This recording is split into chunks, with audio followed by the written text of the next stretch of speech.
Bonjour à tous, on commence ce tour de la presse sportive 100% Coupe du Monde par l'événement du jour bien sûr. Ce soir à 20h à Saint-Pétersbourg, la France affronte la Belgique en demi-finale du mondial. Pour l'équipe ce matin, nous allons assister à un véritable derby entre deux pays voisins et il faudra la foi pour atteindre la finale de ce tournoi. Les Bleus tenteront de rallier ce stade de la compétition pour la troisième fois alors que cela pourrait être la première pour les Diables Rouges. En tout cas, tout un pays y croit ce matin. Que notre force soit avec eux, titre la Provence avec cette photo de Mbappé et Griezmann qui seront les fers de lance de l'équipe de France ce soir. Et c'est toute la presse française qui encourage son équipe ce matin. La Voix du Nord affiche clairement l'objectif du jour, la finale avec cette superbe une de l'enfant de la région Raphaël Varane, héros du quart de finale. Le quotidien rappelle cependant qu'il faudra aussi se méfier d'un ancien de la région, Eden Hazard. Pour Nice Matin, la rencontre de ce soir est diablement excitante entre deux pays qui s'adorent. Pour Sud-Ouest, les Bleus ne doivent pas nous faire de blagues ce soir et prendre très au sérieux cette formidable équipe belge. En Belgique, on y croit aussi énormément et l'ambiance est beaucoup plus guerrière à la une de la majorité des quotidiens du pays. Pour preuve, c'est une incroyable du Het Nieuwsblad avec Eden Hazard qui prend la place de Napoléon avec ce titre « En avant à l'attaque ». Les Belges qui n'hésitent pas à faire référence à des symboles français comme ici la dernière heure qui reprend un passage de la Marseillaise en titrant « C'est notre jour de gloire ». Pour l'avenir, les Diables Rouges vont regarder les Français les yeux dans les bleus, surtout les deux stars belges Eden Hazard et Romelu Lukaku.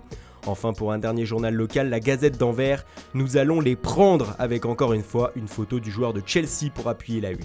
En tout cas, cette affiche France-Belgique fait aussi la une dans plusieurs pays. En Hongrie, le quotidien Nemzeti Sport se demande qui sera le roi entre les Français emmenés par Mbappé, Pogba et Griezmann et les stars belges De Bruyne, Hazard et Lukaku.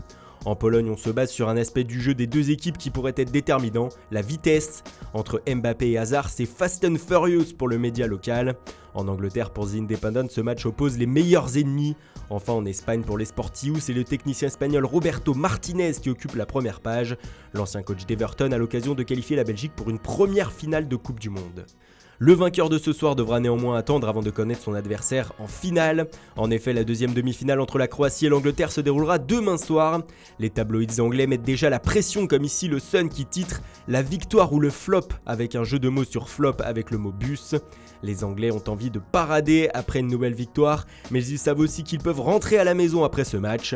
En tout cas, ils auront bien besoin d'un grand gardien, et comme l'indique le Guardian, Jordan Pickford a le monde entre ses mains lors de cette demi-finale. Il devra être aussi brillant que depuis le début de la compétition pour faire passer les Anglais en finale. On termine justement sur ce Croatie-Angleterre avec cette une croate qui chambre déjà leur adversaire. Pour ce quotidien, demain nous allons assister au Brexit. Autrement dit, les Croates font un parallèle entre la situation actuelle de l'Angleterre qui négocie avec l'Union Européenne une sortie de l'institution et la prochaine élimination des Anglais demain soir en demi-finale de la Coupe du Monde. Le choc est déjà lancé. Voilà, c'est tout pour ce matin. Merci pour votre fidélité. Bonne journée à tous, allez les Bleus et rendez-vous dès ce soir pour un nouveau journal du Mercato.